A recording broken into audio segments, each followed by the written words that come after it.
ቲዲኤፍ ወደ ወልቃይት ሰብሮ እንዲገባ ታዘዘ። ግዙፉ የተከዜ ዘብ ጦር ድንበር ላይ ሰፈረ። አደገኛ ጦርነት ሊፈነዳ ነው የሚል ከፍተኛ ስጋት ተፈጥሯል። ዝግጅታችንን ጨርሰን እየጠበቅናችሁ ነው። ኮሎኔሉ ከወልቃይት በአንድ ወር ብቻ ትግራይን እንደሚቆጣጠሩ ጀነራል ጻድቃን ይፋ አደረጉ። ህወሓት በበኩሉ አዲስ ወታደራዊ ውሳኔን አሳልፏል። አማጺው ሐማስ ትጥቅ ለመፍታት ተስማማ። በፕሬዝዳንት ትራምፕ የቀረበው የሰላም እቅድ ተግባራዊ ሊደረግ ነው። ህወሓት ጦሩን በተለያዩ ግንባሮች ወደ አማራ ክልል አዋሳኝ አካባቢዎች እያንቀሳቀሰ እንደሆነ እየተገለጸ ባለበት በአሁኑ ሰዓት በቀጠናው ከባድ ፍጥጫ ነግሷል። የህወሓት ጦር ወደ ወልቃይት እንዲገባ የታዘዘ ሲሆን ከወልቃይት ደግሞ እየጠበቅናችሁ ነው የሚል የመልስ ምት ተሰጥቷል። ኮሎኔሉ ለህወሓት ሰሞነኛ እንቅስቃሴ ጠንከር ያለ ምላሽ የሰጡ ሲሆን ሰራዊት በማስመረቅም የመጨረሻ ዝግጅት መጠናቀቁን አውጀዋል። ህወሓት ከሁሉም አቅጣጫ ጫና እየበረታበት ባለበት ተመሳሳይ ወቅት ደግሞ ከአዲስ አበባ ጀነራሉ በአንድ ወር ብቻ አጽድተናቸው ትግራይን እንቆጣጠራለን የሚል ዛቻን ወደ መቀለ ልከዋል። እነዚህንና አማጺ ኃይሉ ትጥቅ ለመፍታት ስለመስማማቱ አክለን ይዘን ቀርበናል። ሰላም ውድ የሉ ዴይሊ ቤተሰቦች እንደምን አላችሁ? ቻናሉን ሰብስክራይብ፣ ላይክ፣ ሼር እያደረጋችሁ እስከ መረጃዎቻችን ፍጻሜ አብራችሁን ቆዩ።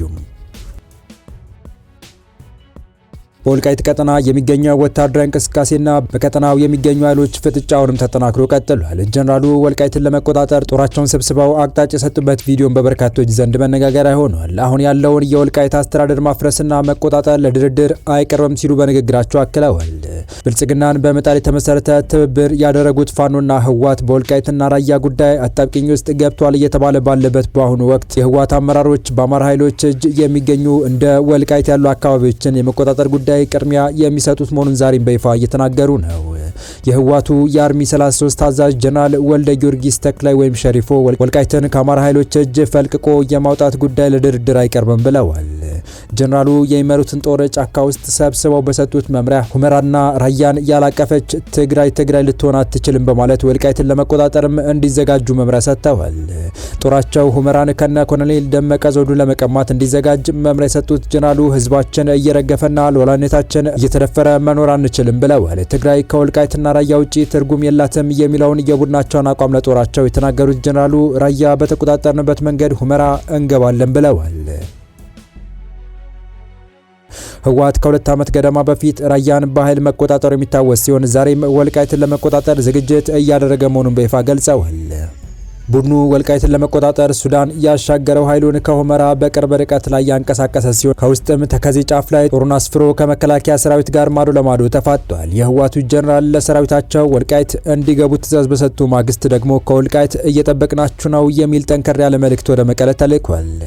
ወልቃይትን ለመጠበቅ የተቋቋመውን የተከዜ ዘብ የሚመሩት ኮሎኔል ደመቀ ዘውዱ የተከዜ ዘብ የህልውናችንና የማንነታችን ዋስትና ደጀን ነው በማለት ወልቃይትን ዳግም መቀማት እንዳታስቡ ሲሉ መልእክታቸውን ሰደዋል። ኮሎኔል ደመቀ ዘውዱ በወልቃይት ጠገዴ ሰቲት ሁመራ ዞን ላለፉት ጊዜያት ሲሰለጥኑ የቆዩ የተከዜ ዘብ አባላትን ባስመረቁበት መድረክ ላይ ነው ይህንን የተናገሩት።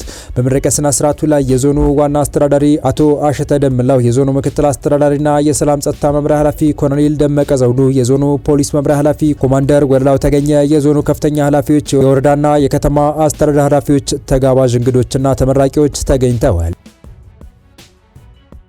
የዞኑ ዋና አስተዳደር አቶ አሸተ ደምላው ባለፉት 6 ዓመታት ህዝቡ በርካታ ድሎችን ማስመዝገቡንና ቀደም ሲል ተነፍጎት የነበረውን ነጻነት ማግኘቱን ገልጸዋል። የተገኘው ነጻነትና ሰላም በዘላቂነት እንዲጸና የሁሉም ዜጋ ኃላፊነት መሆኑን አስገንዝበዋል። ተመራቂዎቹ የአካባቢያቸውን ሰላምና ጸጥታ በመጠበቅ ረገድ የተሰጣቸውን ኃላፊነት በብቃት መወጣት እንደሚገባቸው አስተዳዳሪው ጠቁመዋል። በተለይም ለሰላም ዘላቂነት መደራጀት፣ መደጋገፍና በአንድነት መቆም ወሳኝ መሆኑን አብራርተዋል። የወልቃይት ጠገዴ ህዝብ ከጥንት ጀምሮ የድንበርና የሀገር ጠባቂ ህዝብ መሆኑን የገለጹት አቶ አሸተ ይህን ታሪካዊ አደራ ለቀጣዩ ትውልድ ማስተላለፍና የተገኘውን ሰላም በጋራ መጠበቅ የሁሉም ዜጋ ተግባር መሆኑን አስገንዝበዋል። የዞኑ ምክትል አስተዳዳሪና የሰላምና ጸጥታ መምሪያ ኃላፊ ኮሎኔል ደመቀ ዘውዱ በበኩላቸው የተከዜ ዘብ የህልውናችንና የማንነታችን ዋስትና ደጀን ነው፣ የተገኘውን ሰላምና ነጻነት ለማጽናት ሁሉም በአንድነት ሊቆም ይገባል ብለዋል። ኮሎኔል ደመቀ ተመራቂዎቹ በስልጠናው ያገኙትን እውቀትና ልምድ በተግባር በመተርጎም የአካባቢያቸውን ሰላምና ጸጥታ ለማስከበር ከፍተኛ ኃላፊነት እንዳለባቸው ገልጸዋል። በቀጣይ መረጃ በአንድ ወር ልንገባ እንችላለን። እኔ ትልቅ ተስፋ አለኝ። ምክንያቱም በትግራይ ያለው ኃይል በፖለቲካ ተሸንፏል። ኃይላችንን መሰብሰብና የደብረጽዮንን ኃይል መምታት ብቻ ነው እየቀረን ሲሉ የቀድሞው የህወሓት ቁልፍ ሰው ሌተር ጀነራል ጻድቃን ገብረትንሳኤ ከአዲስ አበባ ወደ መቀለ ጠንከር ያለ ዛቻ ልከዋል። የህወሓትን የግዳጅ አፈሳና በትግራይ ክልል እየተፈጸመ የሚገኘውን ግፍና መከራ በጽኑ ከሚያወግዙት መካከል ግንባር ቀደሙ የሆኑት ጀነራል ጻድቃን በሳቸውና በሌሎች ከመቀለ አኩርፈው በመጡ ፖለቲከኞችና በመንግስት ይደገፋል የሚባለው ኃይል መቀለን ለመቆጣጠር ዝግጅት ጨርሻለሁ ባለማግስት ይህን ማለታቸው በትግራይ ጦርነቱ ሊፈነዳ ስለመቃረቡ አመላካች ተደርጎ ተወስዷል። ይህ በእንዲህ እንዳለ ሁሉም በየፊናው ይቀሰቀሳል ተብሎ እየተፈራ ለሚገኘው ጦርነት ዝግጅት ማጠናቀቁን እየገለጸ ሲሆን የጦርነቱ ጠንሳሽ የሆነው ህወሓትም ዝግጅቱን ማጠናቀቁን በገለጸ ማግስት ጦርነቱን ለማሸነፍ ይረዳው ዘንድ አዲስ ወታደራዊ መዋቅር ማዘጋጀቱን ይፋ አድርጓል። የህወሓት አዲስ ወታደራዊ መዋቅር ስልጣንን በኃይል የያዘው የትግራይ ክልል አስተዳደር ወታደራዊ መዋቅሩ ላይ ለውጥ ማድረጉ ተሰምቷል። አስተዳደሩ የማዕከላዊ ጸጥታ ዞን እንደገና ማዋቀሩን ዋዜማ ዘግቧል። እንደገና የተዋቀረው ማዕከላዊ ጸጥታ እዝ ደብረጽዮን ገብረ ሚካኤልንና ፈትለወርቅ ገብረ እግዚአብሔርን ጨምሮ 9 የፖለቲካና የወታደራዊ አመራሮችን ያካተተ መሆኑን የጣቢያው ምንጮች ጠቁመዋል። ይህ ማዕከላዊ እዙን እንደገና የማደራጀት እርምጃ ያስፈለገበት ዋና ምክንያት በቅርቡ ከህወሓት ስራ አስፈጻሚ ኮሚቴ ወደ ማዕከላዊ ኮሚቴ አባልነት ዝቅ የተደረጉ አባላት በመኖራቸውና በሌተር ጀነራል ታደሰ ወረደ ምትክ ሌተር ጀነራል ፍስሐ ኪዳኑ ማንጁስ የክልሉ ታጣቂ ኃይል ዋና አዛዥ ሆነው በይፋ በመሾማቸው መሆኑም ዘገባው አመላክቷል። ለ2 ዓመታት ያህል በፌዴራል መንግስትና በትግራይ ኃይሎች መካከል የተደረገው ደም አፋሳሽ ጦርነት በዋና አዛዥነት የመሩት ሌተር ጀነራል ታደሰ ወረደ ከጦሩ መሪነታቸው በይፋ መነሳታቸው መዘገቡ ይታወቃል። የፕሪቶሪያ የሰላም ስምምነት ትግበራን በተመለከተ ፈራሚ ወገኖች መካከል በነበረው አለመግባባት ሳቢያ የህወሓት መሪዎች የጊዜያዊ አስተዳደሩን የስልጣን ዘመን አብቅቷል በማለት ከጦርነቱ በፊት የነበረውን የክልሉ ምክር ቤት በይፋ መልሰዋል። ይህንን መፈንቅለ ስልጣን የሚመስል እርምጃ ተከትሎ ጀነራል ታደሰ ወረደ ከመሪነታቸው የተነሱ ሲሆን ደብረጽዮን ገብረ ሚካኤል የክልሉ ፕሬዝዳንት ሆነው ተሹመዋል። ወደ መጨረሻው መረጃችን ተሻገርን። የአሜሪካው ፕሬዝዳንት ዶናልድ ትራምፕ ሐማስ ትጥቅ ለመፍታት መስማማቱንና ጋዛን ከወታደራዊ እንቅስቃሴ ነጻ እንደሚያደርግ አስታወቁ።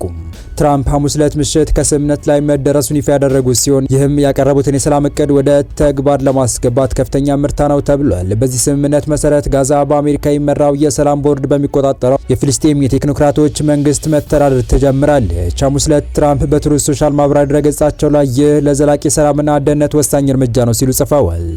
አክለውም ይህ ስምምነት በመጨረሻም የፍልስጤምን ህዝብ ለመርዳት ከሰላም ቦርድ ጋር በቅርበት የሚሰራ አዲስ የፍልስጤም መንግስት ጋዛን እንዲያስተዳድር ለማድረግ ወሳኝ እርምጃ ነው ሲሉ ጽፈዋል። በስምምነቱ መሰረት የእስራኤል ወታደሮች አካባቢውን ለቀው ይወጣሉ።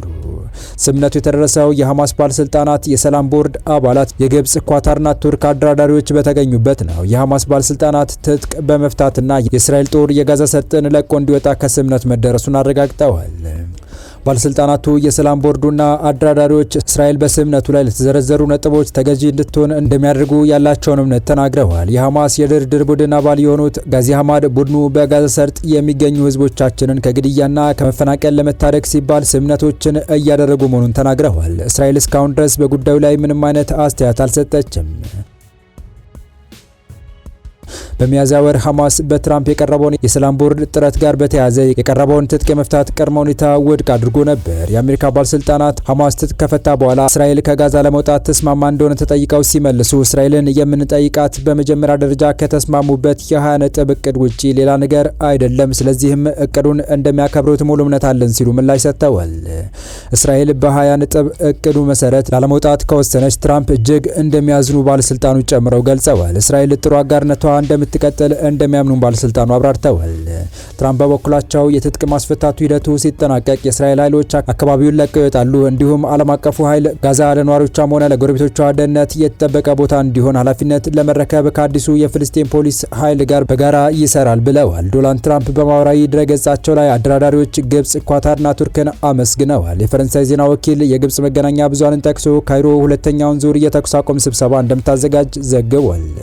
የተወደዳችሁ የቻናላችን ቤተሰቦች ለአሁኑ ለእናንተ ይመጥናሉ ብታደምጧቸው ታተርፉባችኋላችሁ ብለን የመረጥንላችሁ ዕለታዊ መረጃዎቻችን እስካሁን ያደመጣችኋቸው ነበሩ። በተመሳሳይ ሀገራዊና ቀጠናዊ ጉዳዮች እንዲሁም ዓለም አቀፋዊ የጂኦፖለቲካ ወታደራዊና አነጋጋሪ ክስተቶችን ለበለት ተከታትለን በትኩስ ይዘን እንደምንቀርብ እያሳወቅን የቻናሉ ቤተሰብ ካልሆናችሁ ሰብስክራይብ፣ ቪዲዮ ላይክ እና ሼር በማድረግ ተደራሽነታችን ታሰቡ ዘንድ አክብሮታዊ ግብዣችን ነው። አበቃን። ሰናይ ጊዜን ተመኘን።